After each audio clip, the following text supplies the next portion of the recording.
Hi friends, మీరు చూస్తున్న GK sheep and dairy farming. కొత్తగా మన ఛానల్ ఎవరైనా చూసిన వారైతే సబ్స్క్రైబ్ చేసుకోండి. ఆల్రెడీ మన సబ్స్క్రైబర్ అయితే లైక్ అండ్ షేర్ చేయండి. రీసెంట్గా చాలామంది ఫోన్లు చేస్తున్నారనమాట రైతులు. ఇప్పుడు గొర్రెల మీదకి నామాల పొట్టెలు అయితే బెటరా, లేకపోతే జూడిపి పొట్టెలు అయితే బెటరా?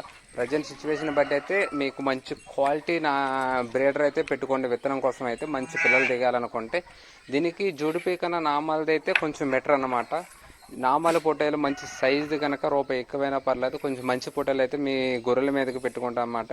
వాటికి పుట్టే పిల్లలు కూడా కొంచెం జూడిపి కన్నా డబల్ వస్తున్నాయి అన్నమాట. ఇప్పుడు ఉన్న ప్రజెంట్ సిచ్యువేషన్ బట్టి మన జూడిపి పొట్టేలు ఇంచుమించు 2 monthsకి అయితే 5,000కి పోయినా మనకి నామాల పిల్ల అయితే ఇంచుమించు 2 నెలల పిల్ల 10,000 నుంచి 15,000 దాకా పోయి మాట పోతుంది అనమాట. మనం రీసెంట్గా వీడియో పెట్టాం.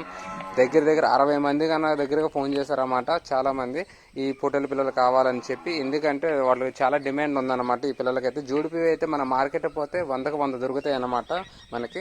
ఈ పిల్లలైతే కొంచెం రేర్ కేసు కాబట్టి నేను చెప్పాల్సింది ఏంటంటే గొర్రెల మీదకి రూపాయి ఎక్కువైనా పర్లేదు, కొంచెం మంచిగా నామాల పొట్టేల పిల్లలు కనుక మెయింటైన్ చేసుకుంటే కనుక మీకు వాటికి వచ్చే పిల్లలు దాన్ని బట్టి మీకు రూపాయికి రూపాయి బాగా మిగులుతుంది అనమాట.